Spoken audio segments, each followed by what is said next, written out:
1 Feb को union budget announce होगा, जिससे हमें ये पता चलेगा कि आने वाले समय में गवर्नमेंट की स्पेंडिंग किस डायरेक्शन में होने वाली है। लेकिन इस अनाउंसमेंट से पहले कौन से स्टॉक्स को और कौन से सेक्टर्स को अपने वॉच लिस्ट में ऐड करना चाहिए, चलिए देखते हैं। क्या हालचाल इन्वेस्टर्स, मेरा नाम है गोरक्ष और मैं हूँ एक स्टॉक मार्केट एनालिस्ट और आप देखना शुरू कर चुके हैं बजट के ऊपर ये मेरा स्पेशल वीडियो।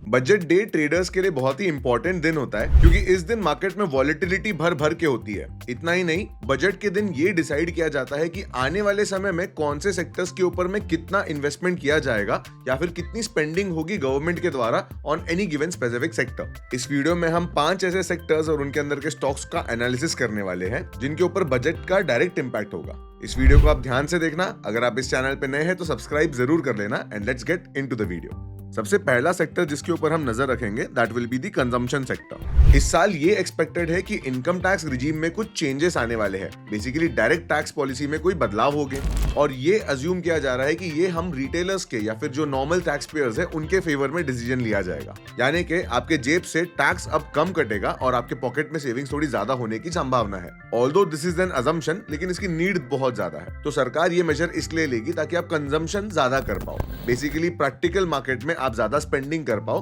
कहने का मतलब गवर्नमेंट चाहती है कि आप स्पेंडिंग को इंक्रीज करो, जिससे कि इकोनॉमी का चक्का चल पड़ेगा। तो बजट डे के दिन आप ये चीज के ऊपर बहुत क्लोज नजर रखेंगे कि डायरेक्ट टैक्सेस के ऊपर में क्या चेंजेस हो रहे हैं, और अगर ये चेंजेस ऐसे कुछ हो जो रिटेल इन्वेस्टर्स या फिर नॉर्मल टैक्स पेयर्स के पॉकेट में ज्यादा पैसा दिखाए, तो आप समझ जाइए कि कंजम्पशन सेक्टर के ऊपर में डायरेक्ट इंपैक्ट पड़ेगा। कुछ कंजम्पशन सेक्टर के स्टॉक्स एंड ईटीएफ देख लें। जैसा आप मेरे स्क्रीन पे देख सकते हो, मैंने निफ्टी एफएमसीजी का चार्ट खोल रखा हुआ है। एज ऑफ टुडे ये क्लियरली एक डाउन ट्रेंड में है, बट ये चीज समझिए कि एफएमसीजी काफी डिफेंसिव सेक्टर होता है, और जब ये सेक्टर आपको अपने ऑल टाइम हाई से 17% डिस्काउंट के करीबन मिल रहा है तो ये एक अच्छी अपॉर्चुनिटी होती है। अगर ये सेक्टर अपने प्रीवियस स्विंग हाई जो कि 58,000 करीबन का फिगर आता है, अगर ये index that is FMCG index अगर 58,000 के नंबर को पार कर जाता है तो आप समझेंगे कि इसमें रिवर्सल आ चुका है एंड अल्टीमेटली फिर ये सेक्टर बुलिश नेचर दिखाएगा। इसी की तरह एक और इंडेक्स है कंजम्पशन इंडेक्स, तो उसे भी देख लेते हैं। सो निफ्टी कंजम्पशन के चार्ट पे भी आपको कुछ सिमिलर स्टोरी देखने मिलेगी। आप देख सकते हो ये भी सेक्टर अपने ऑल टाइम हाई से 17% डिस्काउंट पे है। इसका प्रीवियस स्विंग हाई जो है that is somewhere around the range of 11,500-600। तो अगर ये इंडेक्स भी 11,600 को पार कर जाता है तो आप समझेंगे कि कंजम्पशन इंडेक्स में भी एक पॉजिटिव रिवर्सल देखने मिलेगा। ये याद रखिए, कंजम्पशन सेक्टर और एफएमसीजी सेक्टर को डिफेंसिव कहा जाता है। मतलब अपने पोर्टफोलियो में ये स्टॉक्स को रखना काफी बेटर डिसीजन होता है। जब मार्केट में एक पॉजिटिव टर्न अराउंड होता है, सबसे पहले यही सेक्टर रैली करता है। तो बजट डे पे डायरेक्ट टैक्स के सेगमेंट को आप बहुत ध्यान से देखना। सेकंड जो सबसे इंपॉर्टेंट सेक्टर के ऊपर आपको नजर रखनी होगी that will be the railway segment. Indian government का फोकस अभी रेलवे इंफ्रास्ट्रक्चर और हाई स्पीड रेल के तरफ होगा, तो इस कैटेगरी पे बजट अलोकेशन बहुत ही क्रूशियल रहेगा। अगर सरकार ने इस कैटेगरी पे बहुत अच्छा बजट अलोकेट कर दिया तो stocks like IRFC and RVNL can see a positive turnaround, because these stocks are responsible for the fund management and development of the Indian railway ecosystem. अब देखिए, बजट डे के दिन अगर कोई positive news आ जाए तो इसका ये मतलब नहीं कि ये सारे स्टॉक्स एकदम से रैली करने लग जाएंगे, इसीलिए हमें इन स्टॉक का एनालिसिस करना होता है। So let us have a look at the chart of IRFC first. As you can see, ये एक बहुत ही क्रिटिकल पॉइंट पे ये स्टॉक है। ये जो टेक्निकल पैटर्न आपको दिख रहा है जो ताज की तरह एकदम ऑल टाइम हाई पे बैठा है, इसे हेड एंड शोल्डर पैटर्न कहते हैं।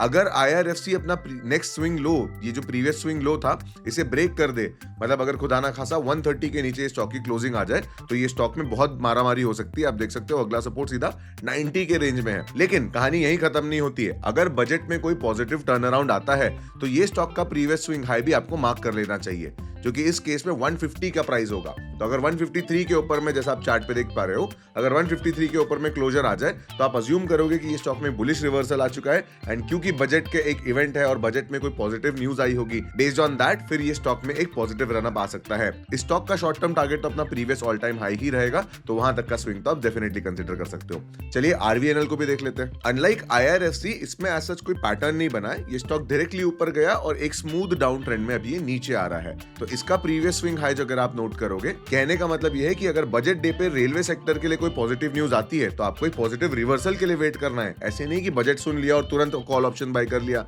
या फ्यूचर बाय कर लिया। यू हैव टू वेट तो आप कब तक का वेट करोगे या कौन से कंफर्मेशन का वेट करोगे? Ideally you should wait for 434 के ऊपर का क्लोजिंग, ठीक है। ये जो लेवल्स है ये कोई इन्वेस्टमेंट एडवाइस नहीं है, ये एक टेक्निकल एनालिसिस है। तो ये लेवल्स को आप बजट से पहले प्लीज अलर्ट जरूर लगा लेना। और ये सिर्फ इस बार के लिए नहीं है, यूनियन बजट में रेलवे सेगमेंट हमेशा आगे होता है। बेसिकली रेलवे के ऊपर में कैसा कैपिटल एलोकेट हो रहा है यही तो डिफाइन करेगा फ्यूचर ऑफ स्पेंडिंग। हेंस इस सेक्टर को आपको बहुत क्लोजली मॉनिटर करना है। चलिए नेक्स्ट सेक्टर पे चलते हैं। अगला सेक्टर जिसके ऊपर आपको नजर रखनी होगी will be the defence sector. Her budget पे सरकार डिफेंस के लिए फंड एलोकेट करती है और हर साल ये फंड पिछले साल से ज्यादा ही होता है। डिफेंस के ऊपर एक्सपेंडिचर बढ़ना एक अच्छा साइन होता है और एक कांस्टेंट नीड भी। इंडिया का defence budget absolute number wise तो इंक्रीज हो रहा है, लेकिन as a percentage of GDP कुछ खास ग्रोथ नहीं दिखा रहा है। तो ये सेगमेंट पे भी हमें नजर रखना होगा कि कितना percentage of the GDP will be spend actually on the defence budget. लेकिन चाहे जो भी हो, defence sector is very sensitive towards the budget and hence हमें इसके टॉप स्टॉक्स का एनालिसिस भी करना होगा, जिसके लिए हम पिक करेंगे हैल और बीईएल को। तो अब आप मेरे स्क्रीन पे चार्ट देख सकते हो, दिस इज हिंदुस्तान एरोनॉटिक्स का चार्ट एंड इसमें भी आपको कुछ आरवीएनएल की तरह ट्रेंड दिखेगा जो कि करंटली एक डाउनवर्ड ट्रेजेक्टरी पे है। अब डिफेंस सेक्टर में बहुत बड़ी रैली ऑलरेडी आ चुकी थी, तो इतना गिरना तो बनता ही है। अब हमें ये ध्यान देना है कि इस बजट के बाद में हम क्या करेंगे। देखो,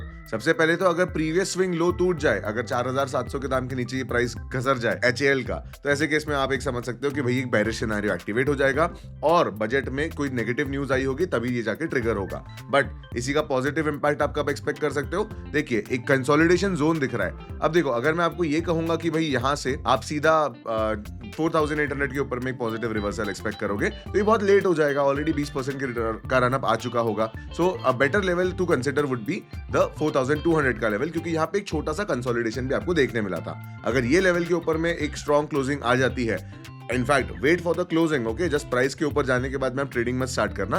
let one day go, let the entire closing happen. अगर एक पॉजिटिव क्लोजिंग आएगी तो ये स्टॉक एक दिन में पूरा ऊपर नहीं भाग जाएगा। देखो कितना अपसाइड पोटेंशियल है इस स्टॉक में, 30% का अपसाइड पोटेंशियल है। क्या ये स्टॉक एक ही दिन में ये कवर कर लेगा? That is very unlikely. Hence ऐसे सिनेरियो में आपको ये रिवर्सल्स का बहुत इंपॉर्टेंस होता है। तो ये रिवर्सल्स के लेवल को आप भी नोट डाउन कर लेना और अलर्ट भी लगा लेना। नेक्स्ट स्टॉक हम बीईएल देखेंगे। अब बीईएल पे भी सेम चीज हो रही है। इनफैक्ट इसका ट्रेंड थोड़ा बेटर है। जैसा आपने देखा, आरवीएनएल, आईआरएफसी और इनफैक्ट हैल भी डाउन ट्रेंड में था। ये स्टॉक एक डाउन ट्रेंड में नहीं है, जबकि एक साइडवेज ट्रेंड में है, ठीक है। ये मोनोपोली कंपनी भी है, तो ये याद रखना, लॉन्ग टर्म इन्वेस्टमेंट के लिए वैसे भी ये स्टॉक्स बहुत अच्छे होते हैं। तो अब ऐसे सिनेरियो पे आप देखिए, ये प्रीवियस स्विंग लो का लेवल तो ऑलरेडी प्लॉट किया हुआ है। अगर ये लेवल ना टूटे तो stock will remain intact with the sideways view. और अगर इस स्टॉक में अपना previous swing high, that is again this level, अगर ये 300 के ऊपर क्लोजिंग दे देता है, तो यू कैन से कि एक बुलिश रैली ये फिर रिज्यूम कर लेगा। ये दोनों ही स्टॉक्स लॉन्ग टर्म इन्वेस्टिंग के लिए काफी पावरफुल है, क्योंकि जैसे मैंने आपको बताया, हर बजट में डिफेंस का एलोकेशन इंक्रीज ही होता है। नेक्स्ट सेगमेंट जिसके ऊपर आपको ध्यान देना होगा is the renewable energy segment. Energy demand और एनर्जी प्रोडक्शन पे इंडिया एक पिविटल पॉइंट पे है। जहां आज के तारीख में most of the energy fossil fuel burning से आती है, वहीं फ्यूचर में भारत का प्लान है कि इसे रिन्यूएबल एनर्जी पे कंप्लीटली शिफ्ट किया जाए। और ये रिन्यूएबल एनर्जी की तरफ शिफ्ट होने का जो प्लान है, ये ऑलरेडी मोमेंटम ले चुका है। Companies like Tata power, NTPC, Adani green इसमें ऑलरेडी काफी आगे बढ़ चुके हैं। ये याद रखिए, renewable energy is the future of energy. Hence solar energy, wind energy के ऊपर में जो भी कंपनीज फोकस कर रही है, उसके ऊपर में गवर्नमेंट भी कुछ इंसेंटिव्स एंड स्कीम्स निकालेगी। आपने प्रधानमंत्री सौर्य घर योजना सुना होगा, और ऐसे ढेर सारे स्कीम्स है जो सरकार इंट्रोड्यूस करती है, जिससे रिन्यूएबल एनर्जी के तरफ इंक्लिनेशन बढ़ता जाए। तो इस बजट में आप लोग को रिन्यूएबल एनर्जी के ऊपर जो कमेंट्री आती है, उसे भी बड़ा क्लोजली मॉनिटर करना होगा। तो चलिए कुछ रिन्यूएबल एनर्जी के स्टॉक्स के ऊपर भी हम एनालिसिस कर लेते हैं। इसमें मैं टाटा पावर और एनटीपीसी को टॉप पे रखूंगा। तो अगर हम टाटा पावर का चार्ट एनालिसिस करें, तो करंटली ये तो एक क्लियर डाउन ट्रेंड में है। अब देखो, स्टॉक ने अपना प्रीवियस स्विंग लो जोरदार तोड़ दिया है। जैसे हम पिछले कुछ चार्ट्स में देख रहे थे कि प्रीवियस स्विंग लो अगर टूटता है तो काफी हेवी करेक्शन आ जाता है। This is what can actually happen. तो ये स्टॉक ऑलरेडी अपना लो तोड़ चुका है। इसका अगला सपोर्ट 300 के रेंज में है and that could be a very good buying zone for this stock. लेकिन इस वीडियो के लिए हम लोग को आगे बजट के बेसिस पे स्टॉक का क्या करना है, उस पर डिसीजन लेना है। तो देखिए, अगर ये स्टॉक 400 के ऊपर में रिवर्सल दे देता है, तो आप समझिएगा कि ये स्टॉक अपने प्रीवियस कंसोलिडेशन रेंज में आ जाता है और ये स्टॉक फिर भी एक सस्टेनेबल इन्वेस्टमेंट के लिए कंसिडर किया जा सकता है। बट अगर रिन्यूएबल एनर्जी के तरफ कोई पॉजिटिव इंक्लिनेशन नहीं आता है, या फिर इस बजट में कुछ पॉजिटिव साइन नहीं शो किया जाता है, तो स्टॉक बड़े आराम से अपने सपोर्ट रीजन पे आ जाएगा। चलिए सिमिलरली एनटीपीसी के स्टॉक को भी देख लेते हैं। तो NTPC on the other hand, इसमें भी वही सेम डाउन ट्रेंड आ चुका है, लेकिन अब ये काफी इंपॉर्टेंट फिबोनाची रेशियोज के लेवल पे ट्रेड कर रहा है। तो अगर इसका ये लेवल 300 का लेवल एनटीपीसी का भी ब्रेक हो जाता है, तो आप समझिए कि ये स्टॉक में भी एक बेरिश नेचर आ जाएगा। और ये स्टॉक ने ऑलरेडी अपने कंसोलिडेशन ब्रेकआउट का टारगेट अचीव कर लिया है। अब देखो, एनर्जी सेगमेंट का रैली ऑलरेडी हो चुका है, तो क्या अब ये सेगमेंट और भी अच्छा परफॉर्म करेगा, ये कंप्लीटली बजट पे डिपेंड करने वाला है। तो अगर आपको इसमें किसी भी टाइम फ्रेम पे पॉजिटिव रिवर्सल दिखता है तो ही इन्वेस्टमेंट कंसिडर करना।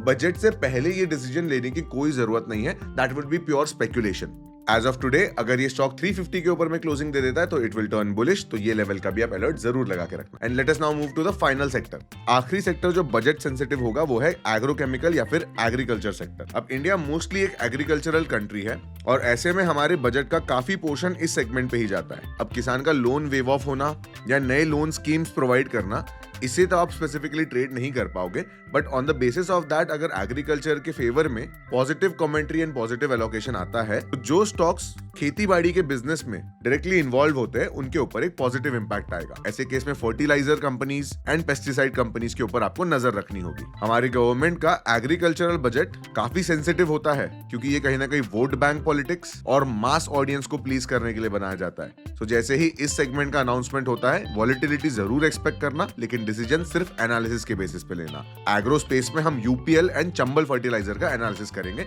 चलिए इनका चार्ट देख लेते हैं। जैसा आप स्क्रीन पे देख रहे हैं ये रहा यूपीएल का चार्ट। वैसे तो इस स्टॉक ने ऑलरेडी एक बुलिश रिवर्सल दिखा दिया है। आप देख सकते हैं कैसे क्लियरली ये स्टॉक लोअर लो बनाए जा रहा था और फाइनली यहाँ पे एक रिवर्सल आया है। ये रिवर्सल एक पॉजिटिव साइन है। अभी स्टॉक करंटली अपने सपोर्ट पे एक डबल बॉटम जैसा पैटर्न भी बना रहा है और एक लार्जर टाइम फ्रेम पे एक inverted head and shoulder pattern भी बना रहा है। इस स्टॉक में क्योंकि ये अभी अपने ट्रेडिंग जोन में है तो मैं यहाँ पे कोई एंट्री तो खुद भी नहीं लेना चाहूंगा, बट ये स्टॉक मेरे वॉचलिस्ट का पार्ट जरूर है। तो अगर ये स्टॉक 600 के ऊपर क्लोजिंग दे देता है तो ये स्टॉक फिर से बुलिश हो जाएगा और उसका ऑल टाइम हाई काफी दूर है। उतना भी एक स्विंग ट्रेडर के लिए या एक इन्वेस्टर के लिए बहुत अच्छे रिटर्न्स होंगे। तो आप ये याद रखिए, अगर एग्रो स्पेस के ऊपर में पॉजिटिव कमेंट्री आती है इस बजट में तो ऐसे स्टॉक्स जो पॉजिटिव रिवर्सल दिखाएंगे you can reach their all time high and can give you very good returns. कितना रिटर्न पोटेंशियल लगता है ये स्टॉक जरा देख लें। अगर ये स्टॉक में पॉजिटिव ब्रेकआउट आता है तो आराम से 40% के रिटर्न पोटेंशियल है, विच इज क्वाइट नाइस। चलिए अब चंबल फर्टिलाइजर का भी एनालिसिस देख लेते हैं। देखिए जो स्टॉक्स मैं इस वीडियो में डिस्कस कर रहा हूं ना, ये इन्वेस्टमेंट के लिए आपको डायरेक्टली कंसिडर नहीं करना है, बट ये समझ लीजिए कि all the stocks are fundamentally quite okay. मतलब ये ऐसा कोई पेनी स्टॉक या पंप एंड डंप या फिर कोई कल को बंद होने वाली कंपनीज नहीं है। लॉन्ग टर्म के लिए सारी ही कंपनीज बेटर है, पर बजट सेंसिटिव ये वीडियो है या बजट ओरिएंटेड ये वीडियो है तो ये स्टॉक्स के ऊपर वॉलेटिलिटी ज्यादा रहेगी। अब हम स्क्रीन पे जो देख रहे हैं चंबल फर्टिलाइजर का स्टॉक, ये ऑलरेडी एक पॉजिटिव इंडिकेशन दिखा रहा है। इस कंपनी की अर्निंग्स बहुत अच्छे से ग्रो की है। स्टॉक ने एक लॉन्ग टर्म कंसोलिडेशन ब्रेकआउट दिया है और ऐसे में इसका लॉन्ग टर्म टारगेट आप देख सकते हो मैंने ऑलरेडी कैलकुलेट कर रखा है। बट अगर ये स्टॉक अपने प्रीवियस स्विंग लो के नीचे स्लिप हो जाता है, विच इज दिस लेवल 440 के नीचे अगर क्लोजिंग आ जाती है तो फिर ये स्टॉक खराब हो जाएगा। Otherwise this stock has very good earning potential. 50% तक का इसका रिटर्न पोटेंशियल है एंड इतना रीटेस्ट होने के बाद में ये रिटर्न थोड़ा जल्दी भी आ सकते हैं। तो दोस्तों ये था बजट सीरीज के ऊपर में मेरा एक स्पेशल वीडियो। अगर बजट डे से पहले आपको ऑप्शन ट्रेडिंग की भी स्ट्रैटेजीज जाननी है तो आप मुझे कमेंट सेक्शन में लिख के जरूर बता दीजिए। I will be happy to create a budget trading strategy for you guys. इसमें मैं काफी सेफ्टी का भी ध्यान रखते हुए एक स्ट्रैटेजी डेवलप करके दूंगा आपको। So make sure you comment in this video. अगर आप स्टॉक मार्केट को एक प्रोफेशनल तरीके से सीखना चाहते हो तो नीचे डिस्क्रिप्शन में कुछ कोर्सेज की लिंक है, उन्हें जरूर कंसिडर करना। अगर ये वीडियो पसंद आया होगा तो लाइक जरूर करना and I will see you in the next one.